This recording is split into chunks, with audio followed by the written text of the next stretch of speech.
नमस्कार छात्रों, स्वागत है आपका एक नए वीडियो में। आज हम इस वीडियो में आपको जो प्रश्न है करनी वाले जो सवाल हैं वो किस प्रकार से हल किए जाते हैं ये हम आपको बताएंगे। तो छात्रों, इस प्रश्न को हल करना बहुत ही आसान है। हम यहाँ पे जो है इसको x बराबर मान लेते हैं करनी 2 प्लस करनी 2, फिर ऐसे करके करनी 2 और ऐसे अनंत तक जो करनी जा रही है। तो हम इसको जो करनी अनंत तक जा रही है उसको x मान सकते हैं। तो हम यहाँ पे लिख लेते हैं x बराबर करनी 2 और जो जितनी भी जो करनी 2 में आ रहे हैं उसको x मान लेते हैं। अब हम क्या करेंगे, दोनों पक्षों में वर्ग कर लेंगे। तो हम यहाँ पे भी वर्ग कर लेते हैं और यहाँ पे भी वर्ग कर लेते हैं। तो ये वर्ग से करनी कट गई, तो यहाँ पे आ जाएगा x की घात 2 बराबर क्या हो जाएगा 2 प्लस एक्स, और यहाँ पे हो गया। अब हम क्या करेंगे, इसको पक्षांतर कर लेंगे। तो यहाँ पे हो जाएगा x की घात 2, ये माइनस का x हो जाएगा क्योंकि इधर की साइड जो है ये प्लस का है, ये इधर आके माइनस का x हो गया और ये माइनस का 2 हो गया बराबर 0। अब यहाँ पे हम इसका गुणनखंड निकालेंगे। यहाँ पे जो ये समीकरण है द्विघातीय समीकरण बन गया है। ये जो है ये कौन सा समीकरण बन गया है, द्विघातीय समीकरण। अब द्विघातीय समीकरण बन गया है तो यहाँ पे हम इसके गुणनखंड आसानी से निकाल सकते हैं। तो यहाँ पे 2 एकम 2 यानी कि 2 के जो है सबसे पहले 2 का 1 में यहाँ पे इसमें गुणा करेंगे। यहाँ पे हमने गुणा कर लिया तो 2 आया। तो 2 के हम गुणनखंड क्या क्या हो सकते हैं, एक तो 2 हो सकता है और एक 1 हो सकता है। तो यहाँ पे हमको जो घटाने पर 1 आना चाहिए, तो यहाँ पे जोड़ने या घटाने पर 1 आना चाहिए। तो यहाँ पे 1 आ जाएगा क्योंकि हम यहाँ पे 2 माइनस 1 कर देंगे तो यहाँ पे आ जाएगा कितना, 1। ये x लिख लिया, फिर माइनस का 2 बराबर 0। अब यहाँ पे x की घात 2 माइनस कितना हो जाएगा, यहाँ पे 2x हो जाएगा और यहाँ पे प्लस का 1x हो जाएगा, फिर माइनस का 2 बराबर 0। यहाँ पे और आगे बढ़ेंगे, यहाँ पे कॉमन ले लेंगे हम। तो कॉमन ले लेते हैं x, बच रहा अंदर x माइनस 2, फिर यहाँ पे प्लस 1 कॉमन ले लेते हैं तो बच रहा क्या, x माइनस 2 बराबर 0। अब यहाँ पे जो हमारे पास दो गुणनखंड निकल के आ गए हैं, x प्लस 1 और x माइनस 2 बराबर 0। तो यहाँ पे जो x का मान हमारे पास निकालेंगे तो x प्लस 1 बराबर 0। तो x का मान हमारे पास निकल के आ रहा है माइनस का 1 और एक मान हमारे पास निकल के आ रहा है x माइनस 2 बराबर 0। तो x बराबर ये माइनस का 2 है, इधर आके आ जाएगा प्लस का 2।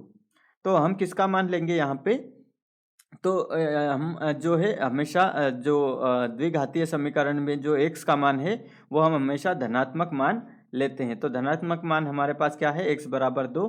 तो हमारे पास x का मान हमको जो निकालना था, मान ज्ञात कीजिए। यानी कि यहाँ पे किसका मान निकालना था, x का मान निकालना था। यहाँ पे x का मान निकालना था। तो हम यहाँ पे x का मान निकल गया है, तो x बराबर हमारे पास 2 उत्तर आ गया है। तो यहाँ पे तो गुणनखंड निकल गए, इस प्रश्न में तो गुणनखंड निकल गए। कभी कभी ऐसे भी प्रश्न आते हैं जिनमें जो क्या होते हैं, गुणनखंड नहीं निकलते हैं। तो यहाँ पे जो है ऐसे प्रश्न हम एक और प्रश्न लेते हैं जो यहाँ पे गुणनखंड जिसके नहीं निकलते हैं। तो यहाँ पे अगर करनी 3 लेते हैं तो 3 के भी यहाँ पे गुणनखंड निकल जाएंगे। वो कैसे, हम यहाँ पे बता देते हैं। अगर 3 लेते हैं तो समीकरण कौन सा बनेगा, अगर हम यहाँ पे करनी 3 और ऐसे की करनी 3 लेते ही जाएंगे यहाँ पे, तो यहाँ पे जो समीकरण बनेगा वो x की घात 2 प्लस 3 प्लस x बनेगा। तो इस समीकरण में जो है 2 और 1 जो है यहाँ पे गुणनखंड बन जाएंगे। तो x की घात 2 माइनस x माइनस 3 बराबर 0, ये समीकरण बन गया।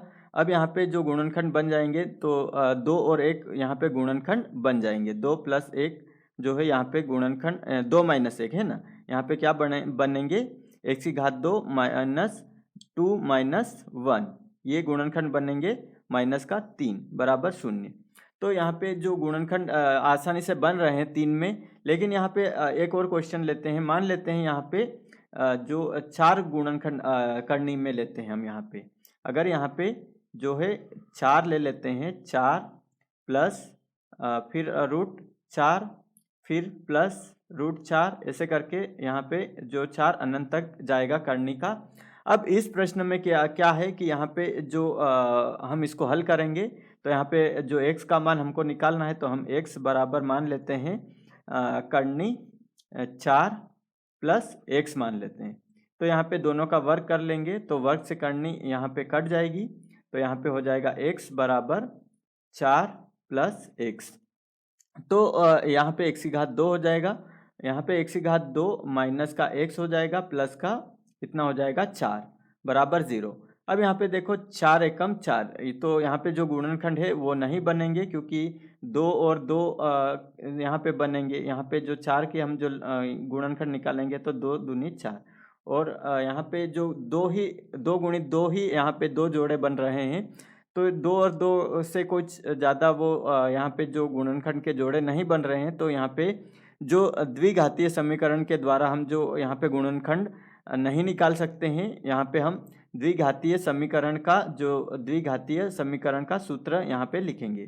द्विघातीय सूत्र समीकरण का सूत्र विधि से हम यहाँ पे जो सवाल हल करेंगे और x का मान निकालेंगे। तो यहाँ पे जो इसको तुलना करेंगे इस समीकरण की, तो ax² plus bx plus c से हम तुलना करते हैं। तो a का मान हमारे पास कितना निकल के आ रहा है 1, b का मान हमारे पास निकल के आ रहा है -1, और जो c का मान निकल के आ रहा है वो है 4। तो यहाँ पे जो सूत्र हम लिख लेते हैं x बराबर -b plus minus under root b² minus 4ac बटे 2a। तो ये सूत्र है। इस सूत्र की मदद से हम जो है यहाँ पे मान निकालेंगे x का। तो यहाँ पे x का मान निकालने के लिए हम x बराबर -b, तो यहाँ पे माइनस लिख लेते हैं, b का मान है -1 plus minus under root b² करेंगे तो यहाँ पे हो जाएगा -1 का वर्ग -4, a कितना है यहाँ पे 1 और c है यहाँ पे 4, बट्टे में हमारा चलेगा यहाँ पे कितना 2a, तो 2 गुणित 1 यहाँ पे आ रहा है। इसको और हल हम यहाँ पे करेंगे तो यहाँ पे आ जाएगा x बराबर यहाँ पे हो जाएगा माइनस माइनस प्लस का 1 हो जाएगा, प्लस माइनस अंडर रूट 1 हो जाएगा। यहाँ पे 1 में 1 का गुणा होगा तो माइनस माइनस प्लस हो जाएगा और 1 हो जाएगा, और यहाँ पे हो जाएगा 4 चौक 16 बट्टे कितना हो जाएगा 2।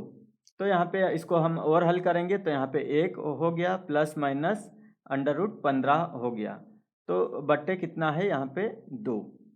तो यहाँ पे एक बार हम जो प्लस लेंगे, यहाँ पे 3 पंजे 15 हो रहा है, यानी कि ये गुणनखंड यहाँ पे नहीं निकल रहे हैं। तो एक बार हमारे पास जो मान निकल के आएगा 1 धन करनी 15 बट्टे 2, और एक मान हमारे पास निकल के आ जाएगा x बराबर 1 माइनस करनी 15 बट्टे 2।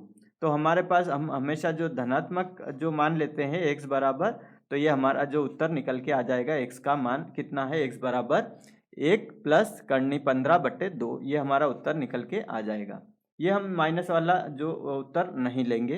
तो इस प्रकार आप जो गणित के जो करने वाले सवाल हैं वो आसानी से हल कर सकते हैं और उसका मान निकाल सकते हैं।